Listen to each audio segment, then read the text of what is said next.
അൽഹംദുലില്ലാഹി റബ്ബിൽ ആലമീൻ സ്വല്ലല്ലാഹു അലാ നബിയ്യിന മുഹമ്മദിൻ വഅലാ ആലിഹി വ അസ്ഹാബിഹിൽ ഫായിസീൻ. ബഹുമാന്യരായ വിശ്വാസി സഹോദരങ്ങളെ, വിശുദ്ധ ഖുർആൻ വെളിച്ചം പഠിതാക്കളെ, അസ്സലാമു അലൈക്കും വറഹ്മത്തുള്ളാഹി വബറകാത്ത്. വെളിച്ചം റമദാനിൽ 35-ാം അധ്യായം സൂറത്തു ഫാത്തിർ, അതിൻ്റെ 38 മുതൽ 45 വരെയുള്ള വചനങ്ങളിൽ നിന്ന് ഏതാനും ചില കാര്യങ്ങൾ വായനയിലേക്ക് കൊണ്ടുവരാനാണ് ആഗ്രഹിക്കുന്നത്.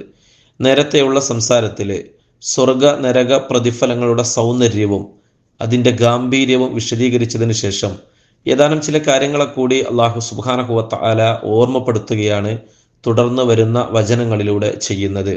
38-ാമത്തെ വചനത്തിൽ ആകാശഭൂമികളിലെ അദൃശ്യമറിയുന്നവൻ അള്ളാഹുവാണ്, അവൻ ഹൃദയങ്ങളിലെ കാര്യങ്ങളും അറിയുന്നു എന്ന് പറയുമ്പോൾ 2-3 കാര്യങ്ങളെയാണ് പ്രധാനമായും മനസ്സിലാക്കാനുള്ളത്. ഒന്നാമത്തെ വിഷയം, തൗഹീദിൻ്റെ അടിത്തറ അള്ളാഹു പ്രഖ്യാപിക്കുകയാണ്. ഏതൊരു മനുഷ്യൻ്റെ മനസ്സ് സ്പന്ദനം നടത്തുന്നതും ഈ പ്രപഞ്ചത്തിൻ്റെ എല്ലാ ദിക്കിലും മൂലയിലും ഒക്കെ ഒളിച്ചിരിക്കുന്ന അത്തരത്തിലുള്ള അദൃശ്യം, നാളത്തെ വിവരം കൃത്യമായിട്ട് മറഞ്ഞ വിവരം അറിയുന്നവൻ അള്ളാഹു മാത്രമാണ് എന്നുള്ള ആ കലിമത്ത് തൗഹീദിൻ്റെ അടിത്തറയെ ഒന്നുകൂടെ വിശദീകരിക്കുകയാണ്. രണ്ടാമത്തെ സംഗതി, മറ്റൊരാൾക്കും തന്നെ നിങ്ങൾ ആരാധ്യരായി സ്വീകരിച്ചു വരുന്ന അള്ളാഹുവിനെ കൂടാതെയുള്ള ഒരുപാട് ദൈവങ്ങൾ, മൂർത്തികൾ ഉണ്ടല്ലോ, അവക്കൊന്നും തന്നെ ഒരു നിലക്കും അദൃശ്യം, അവരുടെ കാര്യത്തിൽ പോലും നാളെ എന്ത് സംഭവിക്കും, എന്ത് വരുമെന്നുള്ളത് മുൻകൂട്ടി അറിയാനോ മനസ്സിലാക്കാനോ കഴിയുകയില്ല എന്നുകൂടെ ആയത്തിൻ്റെ ഒരു ധ്വനി അല്ലെങ്കിൽ ആ ഒരു ആശയം ആ നിലക്ക് വായിക്കാൻ കഴിയുമെന്നുള്ളതാണ്. മൂന്നാമത്തെ ഒരു സംഗതി, മുകളിൽ പറഞ്ഞ ആയത്തുമായി ബന്ധപ്പെടുത്തിയിട്ടുള്ള പരാമർശമാണ് ഇതെന്ന് മനസ്സിലാക്കാം. എങ്ങനെ? നേരത്തെയുള്ള വചനത്തിൽ അള്ളാഹുവിനോട് അവർ നരകത്തിൽ ചെന്ന് വീഴുമ്പോൾ അവർ അവിശ്വാസികൾ കെഞ്ചി പറയുന്നുണ്ട്, ഞങ്ങൾ മടങ്ങി, ഞങ്ങളെ ഒന്ന് പുറത്താക്കി തന്നാൽ ഞങ്ങൾ നന്നായിക്കോളാം.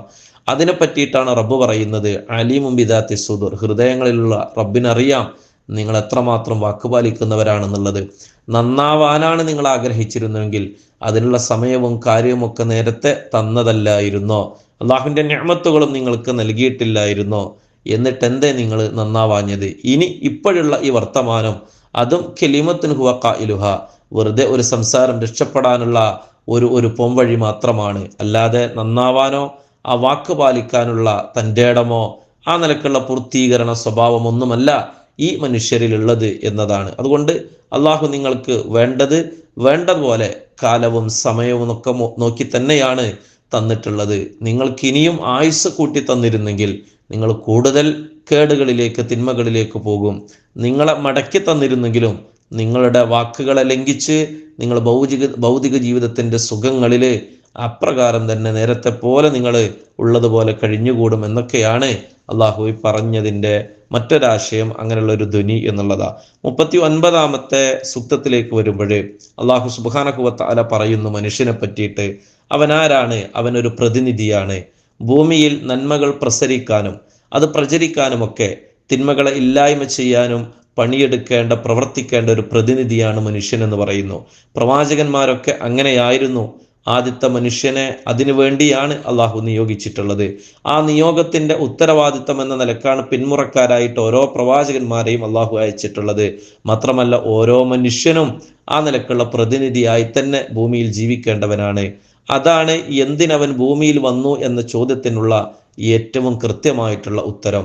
എന്തിനാണ് അള്ളാഹു സകല നിഅമത്തും നൽകിക്കൊണ്ടിരിക്കുന്നത് എന്നുള്ള ചോദ്യത്തിനുള്ള കൃത്യമായ ഉത്തരം, ഹുവല്ലദീ ജഅലക്കും ഖലായിഫ ഫിൽ അർള്, ഭൂമിയിൽ അവൻ ദീനനുസരിച്ച് ജീവിക്കുന്ന ഒരു പ്രതിനിധിയായി, അള്ളാഹുവിൻ്റെ പ്രതിനിധിയായി മനുഷ്യനെ തെരഞ്ഞെടുത്തിരിക്കുന്നു എന്ന് തന്നെയാണ് ആ നിലക്കുള്ളത്.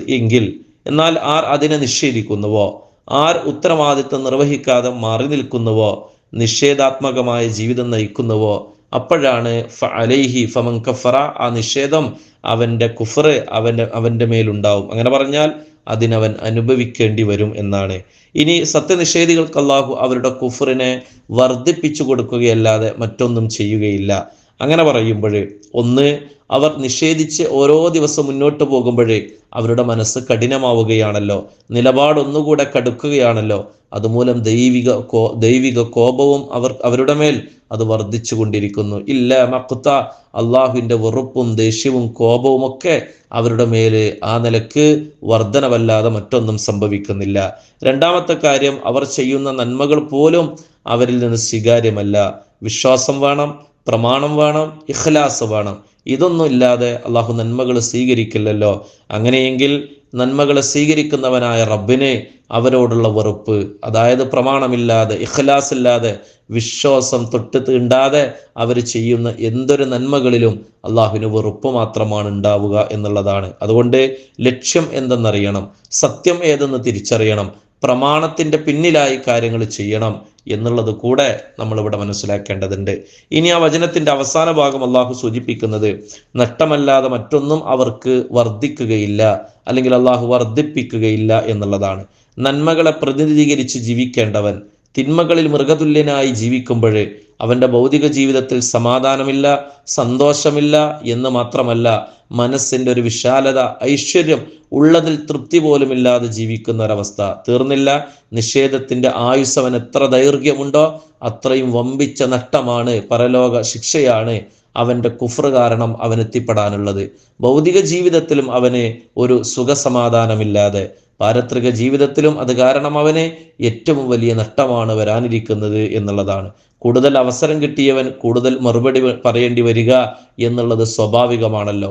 ഉത്തരമില്ലാത്തവൻ ആ നിഷേധത്തിന്റെ അളവ് അത് തീരാ നഷ്ടമായി അവന് വരുമെന്നുള്ളത് തീർച്ചയാണ്.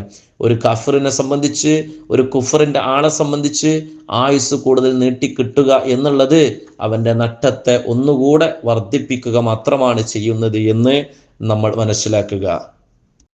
ഇനി 40-ാമത്തെ വചനത്തിൽ മുശ്രിക്കുകളോടായി അള്ളാഹു ചോദിക്കുന്ന ചില ചോദ്യങ്ങളാണ്. അള്ളാഹുവിൻ്റെ അടുത്ത് ഞങ്ങൾക്ക് സാമീപ്യവും ആ നിലക്കുള്ള അടുപ്പവും ഒക്കെ നേടിത്തരുമെന്ന് വാദിക്കുന്ന ആ ആളുകള്, ആരാധ്യര്, അവർക്ക് എന്തൊക്കെയോ കഴിവുണ്ട്, അവരെ സഹായിക്കും എന്നൊക്കെയാണല്ലോ അവരുടെ ധാരണ. എങ്കിൽ അവരോട് നിങ്ങൾ ചോദിക്കേണ്ടത്, അല്ലെങ്കിൽ അവരുടെ വിഷയത്തിൽ നിങ്ങൾ ഉത്തരം കണ്ടെത്തേണ്ടത്, എന്താണ് അവർ ഭൂമിയിൽ സൃഷ്ടിച്ചിട്ടുള്ളത്, അതൊന്ന് നിങ്ങൾ കാണിച്ചു തരൂ എന്നുള്ളതാണ്. അള്ളാഹുവിനെ കൂടാതെ ഈ ഭൂമിയിൽ അവരെന്തെങ്കിലും സൃഷ്ടിപ്പ് നടത്തിയിട്ടുണ്ടോ? വേണ്ട. ഇനി ആ സൃഷ്ടിപ്പിൽ, അള്ളാഹു നടത്തിയ സൃഷ്ടിപ്പിൽ അവരെന്തെങ്കിലും പങ്കാളിത്തം അവർക്കുണ്ടായിട്ടുണ്ടോ എന്നൊക്കെ ഒന്ന് അവരെ വിഷയത്തിൽ നിങ്ങൾ ചോദിക്കൂ എന്നുള്ളതാ.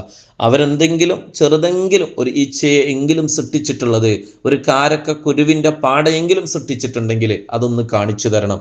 ഇല്ല എങ്കിൽ മറ്റൊരു ചലഞ്ചാണ്, ഒരു ചോദ്യമാണ്, അള്ളാഹു സൃഷ്ടിച്ചതിൽ ഏതെങ്കിലും ഒന്നിൽ അവർ ഭാഗവാക്കായിട്ടുണ്ടെങ്കിൽ, അവരതിൽ ആ നിലക്ക് പങ്കാളിത്തം ചേർന്നിട്ടുണ്ടെങ്കിൽ അങ്ങനെയുള്ള ഒരു വസ്തുവിനെ കാണിച്ചു തന്നാലും ശരി. ഇല്ല, രണ്ട് നിലക്കും ഇല്ലല്ലേ. സൂറത്തു കഹ്ഫിൽ സൂചിപ്പിച്ചതുപോലെ അള്ളാഹു സുബ്ഹാനഹു വ തആല സൃഷ്ടിപ്പ് നടത്തിയപ്പോൾ, അല്ലെങ്കിൽ ഓരോന്നിൻ്റെയും സൃഷ്ടിപ്പ് നടത്തിയപ്പോൾ അത് കണ്ടു നിൽക്കാൻ പോലും അവരാരും ഉണ്ടായിരുന്നില്ല എന്ന് വിശുദ്ധ ഖുർആൻ അധ്യായം 18 പ്രഖ്യാപിച്ചത് ഈ വിഷയത്തിന്റെ സൗന്ദര്യത്തെ ഒന്നുകൂടെ, അല്ലെങ്കിൽ ഈ വിഷയത്തിന്റെ തീഷ്ണതയെ ഒന്നുകൂടെ ഓർമ്മപ്പെടുത്തുകയാണ്. ഇനി അള്ളാഹുവിന്റെ മറ്റൊരു ചോദ്യമാണ്, കിതാബൻ. ഇനി അതല്ല, അവർ സൃഷ്ടിച്ചിട്ടില്ല ആവട്ടെ, അവർ ഒരു സൃഷ്ടിപ്പിലും പങ്കു ചേർന്നിട്ടില്ല, അതും ഇരിക്കട്ടെ.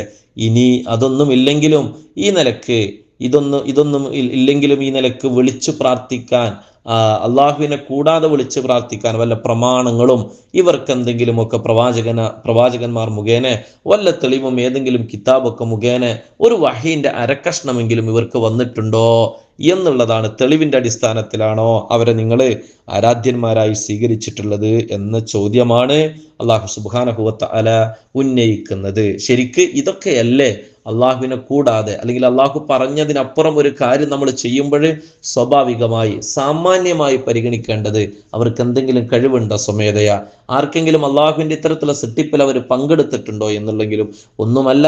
ഇത്തരം ആളുകളെ തങ്ങളുടെ ഇഷ്ടപ്പെട്ടവരായി, ദൈവങ്ങളായി, വേണ്ടപ്പെട്ടവരായി മാറ്റിവെക്കാൻ വല്ല പ്രമാണത്തിന്റെ ഭാഗമുണ്ടോ? ഇതൊക്കെയല്ലേ നോക്കേണ്ടത്. ഇനി അള്ളാഹു സുബ്ഹാനഹു വ തആല സൂചിപ്പിക്കുകയാണ്, എന്നാൽ എന്താണ് കാരണം? അവരിങ്ങനെയൊക്കെയുള്ള പങ്കാളിത്തത്തില്, ബഹുദൈവാരാധനയിൽ പരസ്പരം അവർ ഭക്തരും ആരാധരും ഇത്തരത്തിലുള്ള ആരാധന പ്രോത്സാഹിപ്പിക്കുന്നവരും ഒക്കെയായി അവർ മുന്നോട്ട് പോകാനുള്ള കാരണം എന്താണ്? ഖുർആൻ അതൊരൊറ്റ വാക്കിൽ പറയുന്നു, അവരുടെ പരസ്പര വഞ്ചന മാത്രമാണ് അതിലുള്ളത്. ഒരു വല്ലാത്ത അവസ്ഥയാണ് അവരുടേത്.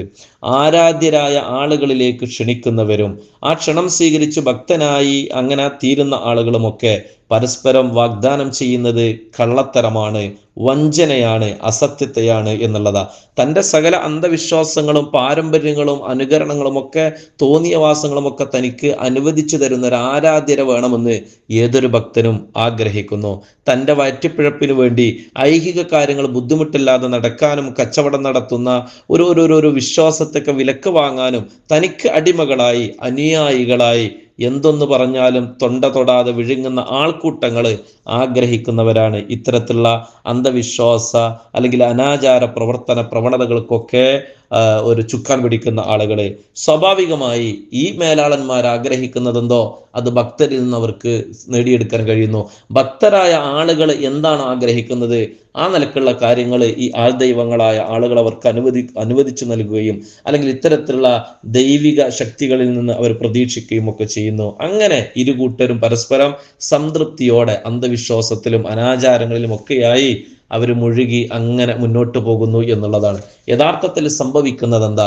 പരസ്പരം അവർ കളവ് നടത്തുന്ന, വഞ്ചന കാണിക്കുന്ന, ഒരാൾ മറ്റൊരാളുടെ ദുനിയാവും ആഖിറത്തും പരസ്പരം അങ്ങനെ നശിപ്പിക്കുന്ന ഒരക്രമം മാത്രമാണ് ഇവർക്കിടയിലുള്ള ഒരു ബന്ധം എന്നുള്ളത് ന്യായത്തോടെ, യാഥാർത്ഥ്യത്തോടെ, വാസ്തവ ബോധത്തോടെ നമ്മൾ ചിന്തിച്ചാൽ നമുക്കിത് മനസ്സിലാക്കും എന്നുള്ളതാണ്. ഈ ബഹുദൈവ ആരാധകരും ഈ ബഹുദൈവ ആരാധനയും ഒക്കെ അതിന് ചുക്കാൻ പിടിക്കുന്ന ആളുകളും ഒക്കെ തന്നെ തീരാ നഷ്ടത്തിലേക്ക് പരസ്പരം ക്ഷണിക്കുന്ന, വഞ്ചനയോടെ അവരെ കൊണ്ടെത്തിക്കുന്ന ആ നിലക്കുള്ള ഒരു രീതിയാണ് അല്ലെങ്കിൽ നടപടികളാണ് സ്വീകരിച്ചു വരുന്നത് എന്ന്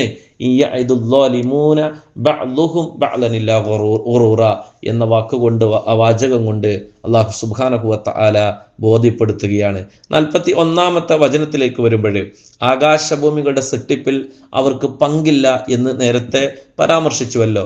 ഇവിടെ ഇനി അള്ളാഹു പറയുന്നത് ആകാശഭൂമികൾ നീങ്ങുന്നതിലും അഥവാ അത് ചലിക്കുന്നതിലും അവ പിടിച്ചു വെക്കുന്നതിലുമൊക്കെ അള്ളാഹുവിനെ കൂടാതെ മറ്റാർക്കെങ്കിലും പങ്കുണ്ടോ? ഇല്ല, മറ്റൊരാൾക്കും ഒരു പങ്കുമില്ല. സൃഷ്ടിപ്പ് പോവട്ടെ, മുഴുവനായി ഒന്നിന്റെ സൃഷ്ടിപ്പില്ല. ഇനി എന്തെങ്കിലും ഭാഗികമായി സൃഷ്ടിക്കാൻ ഇല്ല, അതിനും കഴിവില്ല, അതും പോകട്ടെ. ഇനി അള്ളാഹു സൃഷ്ടിച്ച അവന്റെ സൃഷ്ടികളെ ഏതെങ്കിലും ഒന്ന് ചലിക്കുന്നതിനെ പിടിച്ചു നിർത്താനോ അല്ലെങ്കിൽ അള്ളാഹു അടക്കി വെച്ചതിനെ ഒന്ന് ചലിപ്പിക്കാനോ ഇവർക്കാർക്കും സാധിക്കുകയില്ല എന്നുള്ളതാണ്. ആകാശവും ഭൂമിയും അള്ളാഹു സൃഷ്ടിച്ചു. അവൻ തന്നെയാണ് ഇത്തരത്തിലുള്ള മനുഷ്യർക്ക് ഉപകാരപ്രദമാകും വിധം അതിൻ്റെ ചലനങ്ങളെയൊക്കെ നടത്തിയിട്ടുള്ളത്. അവ ചലിക്കേണ്ടതുണ്ട്. അവയുടെ ചലനത്തിലാണ് ചൂടും തണുപ്പും കാലാവസ്ഥയും കാലവും സമയവും ഋതുക്കളും രാവും പകലും സന്ധ്യയും പുലരിയും ഒക്കെ മാറി മാറി വരുന്നത്. എങ്കിൽ അവ ആ നിലക്ക് ചലിക്കേണ്ടതുണ്ട്. ആരാണ് അവയെ ചലിപ്പിക്കുന്നത്? ചിന്തിപ്പിക്കുകയാണ് അള്ളാഹു, ചോദിക്കുകയാണ് അള്ളാഹു, ആരാണ് അവയെ ചലിപ്പിക്കുന്നത്? ഇനി പിടിച്ചു നിർത്തുക എന്നുള്ള ആ ഒരു പ്രയോഗം, ചലിക്കുന്ന ഭൂമിയും സൂര്യനും ചന്ദ്രനും ഗോളങ്ങളുമെല്ലാം മനുഷ്യനെ അത്ഭുതപ്പെടുത്തുന്ന വേഗതയിൽ ചലിക്കുമ്പോഴേ അവ പരസ്പരം കൂട്ടിമുട്ടാതെ, പരിധി വിടാതെ, ഭ്രമണപഥത്തിൽ നിന്ന് തെന്നിപ്പോവാതെ അവയെ പിടിച്ചു നിർത്തുന്നത് ആരാണ് എന്നതാണ് ആ ചോദ്യമുള്ളത്. ഇതിലൊക്കെ എന്തെങ്കിലും ഒരു പങ്കാളിത്തം, ഇതിലെങ്കിലും എന്തെങ്കിലും ഒരു പങ്കാളിത്തം ആർക്കെങ്കിലും നിങ്ങൾ വലിയ ആളുകളായി, നിങ്ങൾ എന്തോ കഴിവൊക്കെയുള്ള ആളുകളായി കൊണ്ട് നടക്കുന്ന ആരാധ്യന്മാർക്കുണ്ടോ എന്നുള്ളൊരു ചോദ്യം കൂടെ ഈ വചനത്തിൽ ഉണ്ട്, നേരത്തുമായി ബന്ധപ്പെടുത്തി നോക്കുമ്പോൾ എന്നുള്ളതാ. ഇല്ല എന്ന് തീർത്തും പറയാവുന്ന കൃത്യമായിട്ടുള്ള ഉത്തരം. അള്ളാഹു സൃഷ്ടിക്കുന്നത് കണ്ടു നിൽക്കാൻ പോലും ഇവരാരുണ്ടായിട്ടില്ല എന്നുള്ളത് സൂറത്ത് കഹ്ഫിന്റെ വചനം ഒരിക്കൽ കൂടെ നമ്മൾ ഓർക്കുക. ഇനി അള്ളാഹു വചനം അവസാനിപ്പിക്കുന്നത് കാന ഹലീമൻ ഗഫൂറ, അള്ളാഹു ഏറെ വിവേകമുള്ളവനാണ്, പൊറുക്കുന്നവനാണ്. എന്താണ് അതിൻ്റെ ആശയം? ഇതെല്ലാം സംഭവിച്ചു കൊണ്ടിരിക്കുന്നത് ഭൂമിയുടെ, ആകാശത്തിന്റെ, സൂര്യന്റെ, ചന്ദ്രന്റെ ഇവയുടെ ചലനവും സഞ്ചാരവും ഒക്കെ തന്നെ ആ നിലക്ക് സഞ്ചരിച്ചു കൊണ്ടിരിക്കുന്നത് റബ്ബിന്റെ കഴിവിനെയാണ് പ്രകടമാക്കുന്നത്. വേഗത കുറയാതെ എന്നാൽ അതിൻ്റെ വേഗത കൂടാതെയും തെന്നിമാറാതെയും കൂട്ടിമുട്ടാതെയും പാടെ നിലച്ചു പോവാതെയും ആ പ്രതിഭാസം തുടരുന്നതിന് കാരണം വിവേകശാലിയായ ഹലീമായ റബ്ബിന്റെ കൺട്രോളാണ് അതുള്ളത് എന്നത് കൊണ്ട് തന്നെയാണ് ഈ വചനത്തിൽ അള്ളാഹുവിന്റെ വിശേഷണം ഹലീം എന്ന് കൊടുത്തിട്ടുള്ളത്. ഇനി അവൻ ഗഫൂർ ആണെന്ന് പറയുന്നത്, ഇത്രയൊക്കെ ആയിട്ടും നിങ്ങൾ പല ദൈവങ്ങളുടെ പേരിൽ നടത്തുന്ന ആരാധനകളും വഴിപാടുകളും ഒക്കെ സ്വന്തത്തോട് നിങ്ങൾ തന്നെ കാണിച്ചു കൊണ്ടിരിക്കുന്ന അക്രമങ്ങളൊക്കെ തന്നെ റബ്ബ് കണ്ടില്ലെന്ന് നടിക്കുന്നത് കൊണ്ടാണ്. അവൻ കണ്ടില്ലെന്ന് നടിച്ചിട്ടാണ് നിങ്ങൾ മുന്നോട്ട് പോകുന്നത്. ആ റബ്ബ് കണ്ടില്ലെന്ന് നടിക്കുന്നതിനാണ് ഇവിടെ ഗഫൂർ എന്ന് പറയുന്നത്. നിങ്ങൾ ഇപ്പോഴും ഭൂമിക്ക് മീതെ ജീവിച്ചിരിക്കുന്നത് നിങ്ങൾ ആ നിലക്ക് അള്ളാഹു ഗഫൂർ ആയതുകൊണ്ടാണ് എന്നുള്ളത്. അള്ളാഹുവിന്റെ അനുഗ്രഹത്തെ ഭുജിച്ചിട്ട് അതിനെ അനുഭവിച്ചിട്ട് ആ റബ്ബിന്റെ നിഅമത്തുകളെ അല്ലെങ്കിൽ അവന്റെ ദൈവിക ദൃഷ്ടാന്തങ്ങളെ ഒരു നോക്കുപോലും അറിയാൻ ശ്രമിക്കാതെ നിഷേധിച്ച് പല ദൈവങ്ങളിലേക്ക് പല കാര്യങ്ങളായി പലയിടത്തായി നിങ്ങൾ കൂടി നിൽക്കുന്നത് അള്ളാഹു ഗഫൂർ ആയതുകൊണ്ട് മാത്രമാണ് എന്നുള്ളതാ. ഇനിയും അവൻ ഗഫൂറാണ്. അള്ളാഹുവിന്റെ ആ ഒരു പാപമോചനം നൽകാനുള്ള കഴിവ് തീരുന്നില്ല. അവൻ ഇനിയും നിങ്ങൾ എന്ന് മടങ്ങാൻ ആ ഒരു ആശയത്തിലേക്ക്, തൗഹീദിലേക്ക്, റബ്ബിന്റെ കൃത്യമായിട്ടുള്ള നിലനിൽപ്പിനെ ബോധ്യപ്പെടുന്നതിലേക്ക് നിങ്ങൾക്ക് മടങ്ങാൻ ഇനിയും സമയമുണ്ട്. ആ റബ്ബ് ഗഫൂറാണ്. ഇനിയും നിങ്ങളുടെ പാപങ്ങളൊക്കെ മായ്ച്ചു തന്ന് പുറത്തു തന്ന് രണ്ട് കൈയും നീട്ടി സ്വീകരിച്ച് യഥാർത്ഥ സത്യവിശ്വാസികളുടെ കൂട്ടത്തിൽ ഉൾപ്പെടാനുള്ള ആ ഒരു നിങ്ങളുടെ താല്പര്യത്തെ അള്ളാഹു പ്രതീക്ഷിച്ചിരിക്കുന്നു. അതിനു വേണ്ടി നിങ്ങൾ അതിനു മുമ്പ് നിങ്ങൾ നടത്തിയ സകല തിന്മകളെയും പുറത്തു തരാനും അള്ളാഹു ഇനിയും തയ്യാറാണ് എന്ന് ഗഫൂറ എന്ന ആ ഒരു പദപ്രയോഗം കൊണ്ട്, വിശേഷണം കൊണ്ട് നമുക്ക് മനസ്സിലാക്കാം. തുടർന്ന് വരുന്ന 42, 43 വചനങ്ങളെ നമുക്ക് ഇപ്രകാരം മനസ്സിലാക്കാം. വിശുദ്ധ ഖുർആൻ അവതീർണമാകുന്നതിന് മുമ്പ് അവതരിപ്പിക്കപ്പെട്ട പ്രധാന വേദങ്ങളാണല്ലോ തൗറാത്തും ഇഞ്ചീലും ഒക്കെ.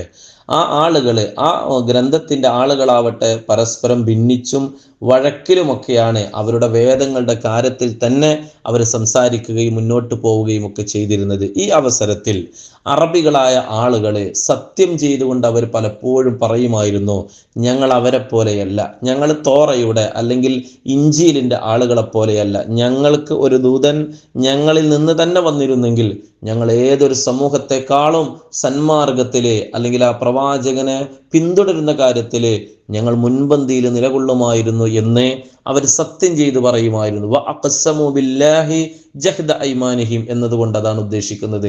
അള്ളാഹുവിനെ വിളിച്ച് അവർ ആ നിലക്ക് സത്യം ചെയ്ത് പറയുമായിരുന്നു. അവരുടെ സത്യം പറച്ചിൽ കേട്ടാല് തോന്നിപ്പോകും ഒരു നബി വരേണ്ട താമസം മാത്രമേ ഉള്ളൂ, ഇക്കൂട്ടർ പിൻപറ്റാനും നന്നാവാനും ഒക്കെ കാത്തിരിക്കുകയാണ് എന്ന രീതിയിലാണ്. എന്നാൽ അവരിൽ നിന്ന് ഒരു നബി, അവർക്ക് പരിചയമുള്ള, അവർ തന്നെ അൽ അമീൻ എന്ന് പേരിട്ട് വിളിച്ച ഒരു പ്രവാചകൻ വന്നപ്പോഴേ അവരെന്ത് ചെയ്തു? അവർ കളവാക്കുകയാണ് ചെയ്തത്. അവർ അവരുടെ വെറുപ്പ്, നുഫുറ, അങ്ങേയറ്റത്തെ വെറുപ്പ് പ്രകടിപ്പിക്കുകയാണ് അവർ ചെയ്തത്. ജാദഹും പ്രകടിപ്പിച്ചു എന്ന് മാത്രമല്ല, അതങ്ങനെ വർദ്ധിക്കുകയും ചെയ്തു. അല്ലെ, പ്രവാചകനോടുള്ള ഓരോ ദിവസവും അങ്ങനെ ആ പ്രവാചകന്റെ പ്രബോധനങ്ങൾ ആ നാട്ടിൽ നടക്കുമ്പോഴേ, ലാ ഇലാഹ ഇല്ലല്ലാഹ് വിളിച്ച് ഇങ്ങനെ പറയുമ്പോഴേ അവർക്കുള്ള വെറുപ്പ്, പ്രവാചകനോടുള്ളത് കൂടി വരികയാണ്. സാധാരണ ഒരാളോടുള്ള, ഒന്നിനോടുള്ള വെറുപ്പ്, ദേഷ്യം, പക എന്നുള്ളതൊക്കെ ദിവസങ്ങൾ കഴിയുമ്പോൾ, സമയങ്ങൾ, കാലങ്ങൾ കഴിയുമ്പോൾ കുറഞ്ഞു പോവുക എന്നുള്ള സ്വാഭാവികമായ സാധാരണമായ ഒരു കാര്യമുണ്ടല്ലോ. എന്നാൽ ഇവരുടെ വിഷയത്തിൽ അതുപോലുമില്ലാതെ ഓരോ സമയവും കടന്നു പോകുമ്പോൾ വെറുപ്പ് കൂടുതലായി വർദ്ധിച്ചു കൊണ്ടിരിക്കുന്ന, കഠിനമായി കൊണ്ടിരിക്കുന്ന ഒരവസ്ഥയാണ് ഉണ്ടായിട്ടുള്ളത്. ഫലമ്മ ജഅഹും നദീർ, ഈ പറയപ്പെട്ട സത്യം ചെയ്തവർ ആഗ്രഹിച്ച ആ താക്കീതുകാരൻ അവരിലേക്ക് എത്തിയപ്പോൾ അവരെന്ത് ചെയ്തു? മസാദഹും ഇല്ലാ നുഫൂറ, ഒന്നുകൂടെ അവരുടെ ആ വെറുപ്പ്, പ്രവാചകനോടും പ്രബോധനത്തോടും ആദർശത്തോടും ഒക്കെ അങ്ങേയറ്റത്തെ വെറുപ്പുള്ളവരായി അവർ മാറി എന്നുള്ളതാണ്. അത് എന്തുകൊണ്ടാണ് അവർക്ക് ഇത്തരത്തിലുള്ള വെറുപ്പും ഒക്കെ ഈ പ്രവാചകനോട് ഉണ്ടാവുന്നത്? ആ ഒരു വിഷയത്തിന്റെ കാരണമായിട്ടാണ് തൊട്ടടുത്ത വചനം പറയുന്നത്. അവരുടെ ഗർവാണ് അതിന് കാരണം, അവരുടെ അഹങ്കാരമാണ് അതിന് കാരണം. അല്ലെ, ഞങ്ങളുടെ ഗോത്രത്തിൽ നിന്ന് എന്തേ വന്നില്ല, ഞങ്ങളിലെ പ്രമുഖനെ ഒരു പ്രവാചകനായി തിരഞ്ഞെടുത്തില്ല, പ്രബല നാടുകളായ മക്കയിൽ നിന്നും ത്വായിഫിൽ നിന്നൊക്കെ ഒരുപാട് ആളുകൾ ഉണ്ടായിരിക്കെ എന്താണ് ഈ ഒരു മുഹമ്മദിന് എന്നൊക്കെ രീതിയിൽ അവരവരുടെ അഹങ്കാരത്തിൻ്റെ, അവരുടെ ഗോത്രമഹിമയുടെ അല്ലെങ്കിൽ ആ നിലക്കുള്ള പക്ഷപാതിത്വത്തിൻ്റെയൊക്കെ ചില അടയാളങ്ങളും സംസാരങ്ങളുമായി അവരെതിർക്കുകയാണ് ഉണ്ടായിട്ടുള്ളത് എന്നുള്ളതാണ്.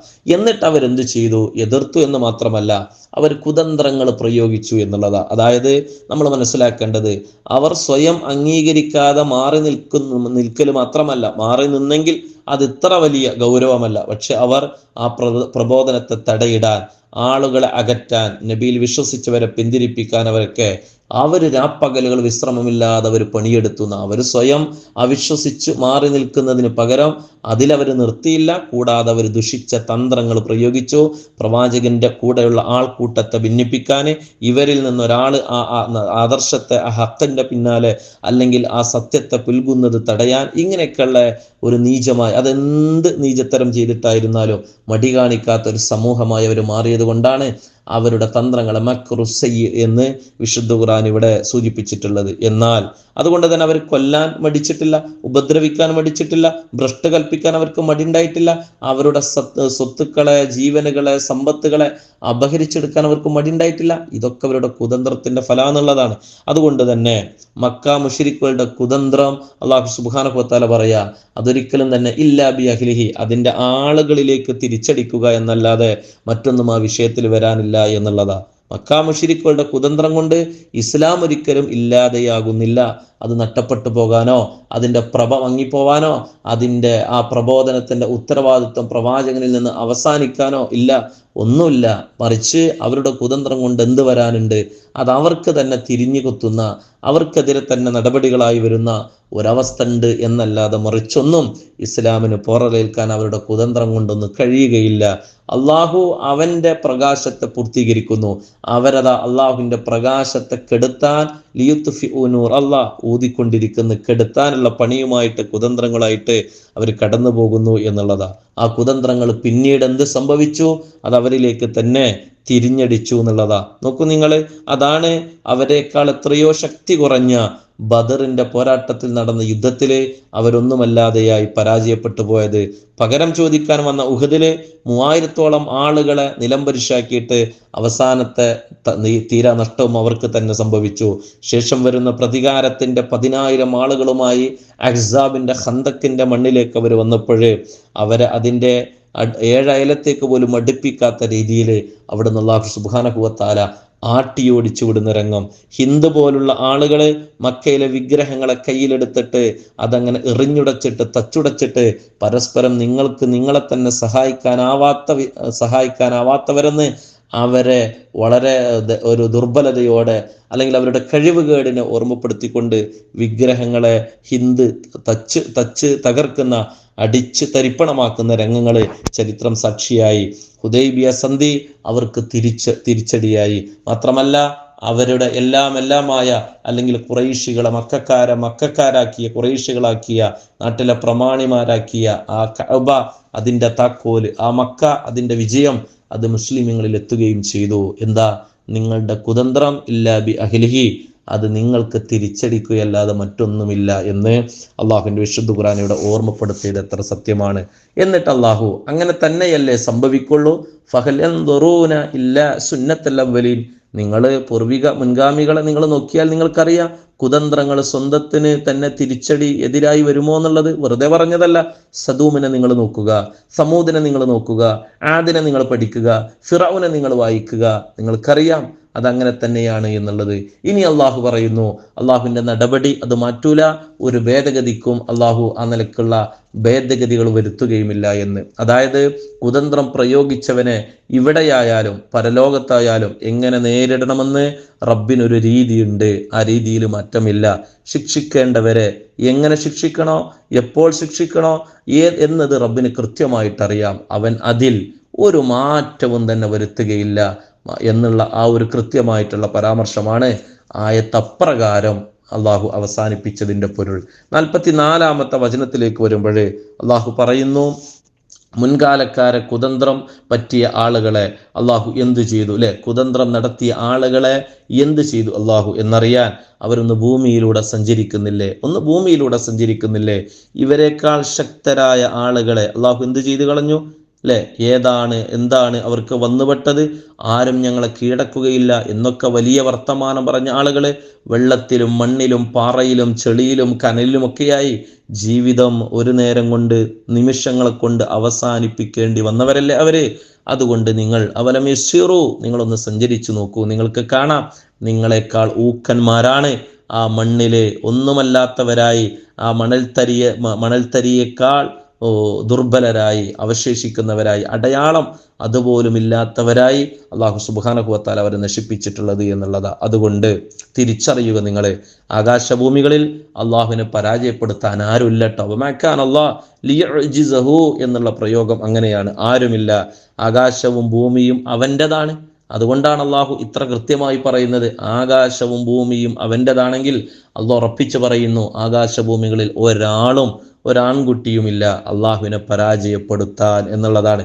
ഇനി നിങ്ങൾ കുതന്ത്രം പ്രയോഗിക്കുമ്പോൾ നിങ്ങൾ അതുകൊണ്ട് കരുതുക, മാറ്റമില്ലാത്ത നടപടി കൊണ്ട് അള്ളാഹു അതിനെ പരിസമാപ്തി കുറിക്കുമെന്ന് നിങ്ങൾ ഓർക്കേണ്ടതുണ്ട്. കാരണം ഇന്നഹു കാന അലീമൻ ഖദീറ, അവനെ പരാജയപ്പെടുത്താനും തകർക്കാനും അവൻക്കെതിരെ കുതന്ത്രം പ്രയോഗിക്കാനും ഒരാളുമില്ല. കാന അലീമ, അവർ ആരുണ്ടെങ്കിലും അള്ളാഹു അവരെ പറ്റി അറിയുന്നു. ഖദീറ, അവർക്കെതിരെ എന്ത് നടപടി എടുക്കണം അള്ളാഹു അതിന് കഴിവുള്ളവനുമാണ്. അവരെ പറ്റി അള്ളാഹു അറിയുന്നു. കാന അലീമ, അവർക്കെതിരെന്ത് നടപടി എടുക്കണം എന്നുള്ളതും അള്ളാഹുവിന് തീർച്ചയായും ബോധ്യമുണ്ട്. ഖദീറ, അവൻ അതിന് കഴിവുള്ളവനുമാണ്. അവസാനത്തെ വചനം 45-ാമത്തെ വചനം ഗൗരവ സ്വരത്തില് ചില കാര്യങ്ങൾ അള്ളാഹു സൂചിപ്പിക്കുകയാണ്, ഓർമ്മപ്പെടുത്തുകയാണ്. നിങ്ങൾ ചെയ്യുന്ന കുതന്ത്രങ്ങൾക്ക് ഉടനടി ശിക്ഷകൾ വരുന്നില്ല, ലഭിക്കുന്നില്ല എന്നുള്ളത് കൊണ്ട് നിങ്ങൾ അത് അള്ളാഹു ഒന്നും അതിനെപ്പറ്റി അറിയുന്നില്ല, കാണുന്നില്ല, അവൻ ഒരു പ്രതികാരം എടുക്കാൻ കഴിയുന്നവനല്ല, ശിക്ഷാ നടപടികളൊന്നും റബ്ബിനെ സംബന്ധിച്ച് കഴിയാവുന്നതല്ല എന്നൊന്നും നിങ്ങൾ ധരിക്കല്ല കേട്ടോ, അങ്ങനെ വിചാരിക്കരുത് കേട്ടോ. കാരണം അവൻ ഓരോരുത്തർക്കും അതിൻ്റെതായിട്ടുള്ള സമയം നീട്ടിവെച്ചിരിക്കുകയാണ്. ഒരു ഉടനടി പ്രതികാരം അള്ളാഹു നടപടികൾ സ്വീകരിക്കുന്ന രീതിയിൽ അള്ളാഹു ഒരു സുന്നത്ത് വെച്ചിട്ടില്ല.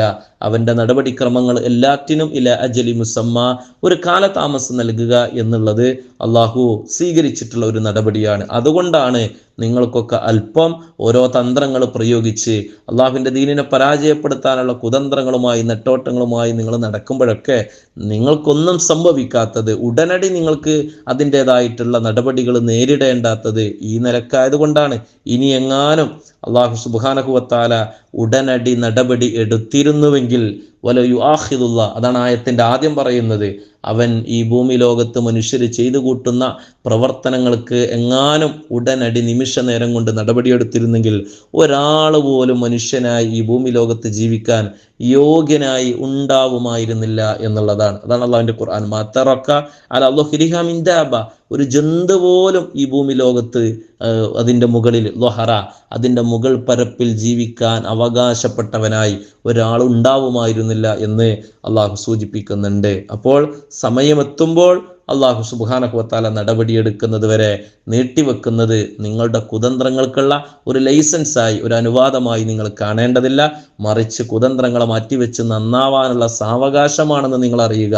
വചനത്തിൽ ദാബത്ത് എന്ന് പറഞ്ഞത് രണ്ട് രീതിയിലാവാം. ഒന്ന്, അള്ളാഹു ഒരു കഠിനമായ അല്ലെങ്കിൽ ഒരല്പം ശക്തി ഗൗരവത്തോടെ കാര്യം ഗാംഭീര്യത്തോടെ സംസാരിച്ചപ്പോഴേ മനുഷ്യനെയാണ് ഇവിടെ ദാബത്ത്, ജന്തു എന്ന് വിളിച്ചിട്ടുള്ളത് എന്നാണ്.